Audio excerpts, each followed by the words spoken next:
Hello दोस्तों, welcome to my YouTube channel GS with Amit. दोस्तों, आज मैं आपके लिए 66वीं बीपीएससी का जीएस पेपर 2 लेकर के आया हूं। दोस्तों, इसकी परीक्षा 30 जुलाई 2021 को हुई थी। कुल 300 अंकों की परीक्षा होती है, जिसके लिए विद्यार्थियों को 3 घंटे का समय मिलता है। दोस्तों, इस परीक्षा में कुल 8 प्रश्नों के जवाब देने होते हैं। कुल 3 सेक्शंस में सवाल पूछे जाते हैं, सेक्शन 1, सेक्शन 2 और सेक्शन 3। सेक्शन 1 से कुल 3 प्रश्नों के जवाब देने होते हैं, सेक्शन 2 से कुल 3 प्रश्नों के जवाब देने होते हैं, साथ ही सेक्शन 3 से कुल 3 प्रश्नों के जवाब देने होते हैं। सेक्शन 1 से पॉलिटी से सवाल पूछा जाता है, सेक्शन 2 से इकोनॉमिक्स और ज्योग्राफी से सवाल पूछा जाता है, साथ ही सेक्शन 3 से साइंस एंड टेक से सवाल पूछा जाता है। तो दोस्तों, चलिए शुरू करते हैं। सबसे पहले सेक्शन 1 देखते हैं। सेक्शन 1 से पॉलिटी सवाल पूछा गया है। भारत के राष्ट्रपति की भूमिका परिवार के उस बुजुर्ग के समान है जो सभी प्राधिकार रखता है, किंतु यदि घर के शैतान युवा सदस्य उसकी न सुने तो वह कुछ भी प्रभावी नहीं कर सकता है। मूल्यांकन कीजिए।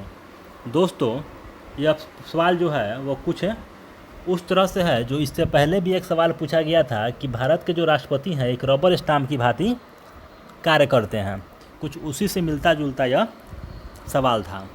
इस सवाल को लेकर ही खैर कुछ बवाल भी हुआ, क्योंकि यह सवाल जो है वो राष्ट्रपति के पद की गरिमा के खिलाफ है।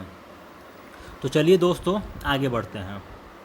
अगला प्रश्न है, भारतीय संघीय ढांचा संवैधानिक रूप से केंद्र की ओर उन्मुख है, व्याख्या कीजिए।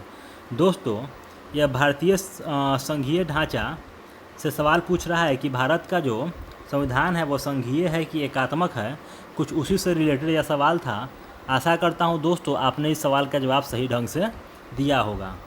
आगे बढ़ते हैं दोस्तों। प्रश्न संख्या 3 देखते हैं। भारतीय राज्यों के असमान विकास ने कई सामाजिक, आर्थिक एवं राजनीतिक समस्याओं को जन्म दिया है। बिहार के विशेष संदर्भ में कथन का आलोचनात्मक विश्लेषण कीजिए। दोस्तों, यह सवाल जो है यह भारतीय राज्यों के असमान विकास से आर्थिक, सामाजिक, आर्थिक एवं राजनीतिक समस्याओं का जो जन्म हुआ है उसके बारे में पूछ रहा है। साथ ही इसे बिहार के विशेष संदर्भ में रिलेट करना है और उसका आलोचनात्मक विश्लेषण भी करना है। तो दोस्तों, यह सवाल ट्रिकी था। आशा करता हूं कि आप लोगों ने इस सवाल का सही तरीके से जवाब दिया होगा। आगे बढ़ते हैं दोस्तों। देखते हैं प्रश्न संख्या 4। भारत की संसद राष्ट्रीय एकीकरण का एक प्रभावी मंच है, विवेचना कीजिए। यह सवाल भी दोस्तों अच्छा था। तो कुल 4 प्रश्न पूछे गए थे दोस्तों सेक्शन 1 से, जिनमें से 3 प्रश्नों के जवाब देने थे। आगे देखते हैं दोस्तों सेक्शन 2। सेक्शन 2 जो है उसमें इकोनॉमिक्स और ज्योग्राफी से सवाल पूछे जाते हैं। 5 नंबर जो प्रश्न है दोस्तों वो प्रश्न है, बिहार सरकार के 2019-20 के आर्थिक सर्वेक्षण में यह कहा गया है कि गत 3 वर्षों में बिहार की विकास दर भारत की विकास दर से अधिक रही है। अर्थव्यवस्था के किन क्षेत्रों में ने इस प्रगति में योगदान किया है। तो दोस्तों, बिहार सरकार के 2019-20 के आर्थिक सर्वेक्षण में यह बात कही गई थी कि पिछले 3 वर्षों में बिहार की जो विकास दर रही है वह भारत की विकास दर से अधिक रही है। तो यहाँ पे पूछा गया है कि अर्थव्यवस्था के किन क्षेत्रों ने इस प्रगति में योगदान किया है। बिहार की जो अर्थव्यवस्था है उस अर्थव्यवस्था के किन किन क्षेत्रों ने बिहार की प्रगति में योगदान किया है। आगे बढ़ते हैं दोस्तों। प्रश्न संख्या 6 देखते हैं। बिहार के व्यापक आर्थिक एवं सामाजिक विषमताओं के मुख्य कारण क्या हैं। सरकार द्वारा इन असमताओं को कम करने के लिए उठाए गए कदमों का आलोचनात्मक मूल्यांकन कीजिए। यह सवाल भी अच्छा था दोस्तों। इसमें पूछ रहा है कि बिहार में जो व्यापक आर्थिक एवं सामाजिक विषमता है उसके क्या कारण हैं। सरकार जो है इन असमताओं को कम करने के लिए क्या क्या प्रयास कर रही है उसका आलोचनात्मक मूल्यांकन करना था। आगे बढ़ते हैं दोस्तों। प्रश्न संख्या 7 जो है उसमें पूछ रहा है जनांकिकी लाभांश से आप क्या समझते हैं। साथ ही UNFPA की रिपोर्ट के अनुसार भारत विशेष रूप से बिहार को इसके लाभ उठाने के अवसर किस समय तक प्राप्त होंगे। बिहार द्वारा इस संबंध में उठाए गए कदमों पर प्रकाश डालिए। जो जनांकिकी लाभांश होता है दोस्तों उसके बारे में सबसे पहले पूछा गया है कि उससे आप क्या समझते हैं, उसको परिभाषित करना है। साथ ही UNFPA जो रिपोर्ट है उसके अनुसार भारत विशेष रूप से बिहार को इसके लाभ उठाने के अवसर किस समय तक प्राप्त होंगे उसके बारे में पूछा जा रहा है दोस्तों। बिहार द्वारा इस संबंध में जो कदम उठाए जा रहे हैं, अर्थात बिहार सरकार इस संदर्भ में क्या क्या कदम उठा रही है, उसको यहाँ पर बताना था। प्रश्न संख्या 8 देखते हैं दोस्तों। प्रश्न संख्या 8 जो है वह मानव विकास का मापन कैसे किया जाता है। मानव विकास कार्यसूची को प्राप्त करने के लिए बिहार सरकार की 7 प्रतिबद्धताएँ क्या है। इन लक्ष्यों को प्राप्त करने के लिए सरकार की योजनाओं को समझाएं। दोस्तों, इस प्रश्न में सबसे पहले यह बताना है कि मानव विकास का मापन कैसे किया जाता है। उसके बाद आगे प्रश्न पूछ रहा है कि मानव विकास कार्यसूची को प्राप्त करने के लिए बिहार सरकार की जो 7 प्रतिबद्धताएँ क्या हैं, यानी बिहार सरकार की जो 7 निश्चय योजना है उसके बारे में बताना था दोस्तों।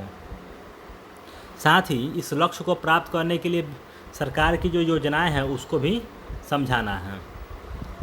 आगे बढ़ते हैं दोस्तों। सेक्शन 3 में साइंस एंड टेक से सवाल पूछता है, जिसमें से 2 प्रश्नों के जवाब देने होते हैं। पहला प्रश्न है, भारतवर्ष दुनिया का कोविड-19 महामारी से सबसे अधिक प्रभावित दूसरा राष्ट्र है। इस जानलेवा वायरस के उन्मूलन के लिए केवल सामाजिक दूरी और मास्क के प्रयोग के साथ साथ एक तेज टीकाकरण प्रक्रिया आवश्यक है।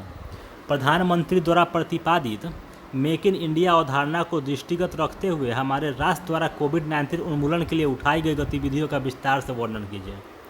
दोस्तों, आप देख सकते हैं कि सबसे पहले यह पूछ रहा है कि भारतवर्ष दुनिया का कोविड-19 महामारी से सबसे अधिक प्रभावित दूसरा राष्ट्र है। इस जानलेवा वायरस के उन्मूलन के लिए केवल सामाजिक दूरी एवं मास्क के प्रयोग के साथ साथ एक तेज टीकाकरण प्रक्रिया आवश्यक है।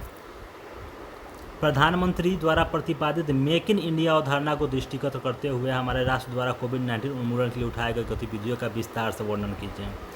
10 नंबर प्रश्न है दोस्तों। वर्तमान में विश्व के अनेक राष्ट्रों के वैज्ञानिकों का एक प्रमुख ध्येय दूसरे ग्रहों पर जीवन की खोज है।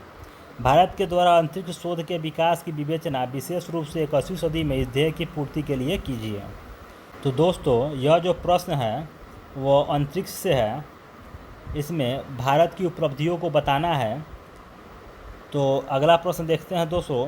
11 नंबर जो प्रश्न है, मेक इन इंडिया कार्यक्रम के अंतर्गत भारत ने अपने सुरक्षा निकाय में सुरक्षा आयुधों एवं उपकरण को राष्ट्र की सुरक्षा के लिए समाहित कर उसमें वृद्धि की है। इस कथन की पुष्टि सुरक्षा अभियांत्रिकी में वैज्ञानिक विकास के आधार पर कीजिए। दोस्तों, मेक इन इंडिया कार्यक्रम के अंतर्गत भारत ने अपने सुरक्षा निकायों में सुरक्षा आयुधों एवं उपकरणों को राष्ट्र की सुरक्षा के लिए समाहित कर उसमें वृद्धि की है। इसी कथन को इसमें पुष्टि करना है। तो दोस्तों, यह जो कथन है बोल रहा है, इस कथन की पुष्टि सुरक्षा अभियांत्रिकी में वैज्ञानिक विकास के आधार पर कीजिए। 12 नंबर प्रश्न दोस्तों। विगत कई वर्षों से बाढ़ एवं सूखे की स्थिति ने बिहार राज्य में उन्नयन एवं समृद्धि को लगातार प्रभावित किया है। इस प्रकार के दुर्घटना प्रबंधन में विकास एवं अभियांत्रिकी की भूमिका के विशिष्ट उदाहरण के साथ विवेचना कीजिए। दोस्तों, हम सभी जानते हैं कि बिहार में लगभग हर साल बाढ़ या सूखा की स्थिति बनी रहती है और बीपीएससी इस टॉपिक से हमेशा सवाल पूछता रहता है। तो दोस्तों, इसी संबंध में बोल रहा है कि इस प्रकार के दुर्घटना प्रबंधन में विकास एवं अभियांत्रिकी की भूमिका की विशिष्ट उदाहरण के साथ विवेचना कीजिए। दोस्तों, यही था जीएस पेपर 2 में पूछे गए प्रश्न। तो दोस्तों, वीडियो अगर अच्छा लगा हो तो लाइक करें, चैनल को फॉलो करें, सब्सक्राइब करें। धन्यवाद।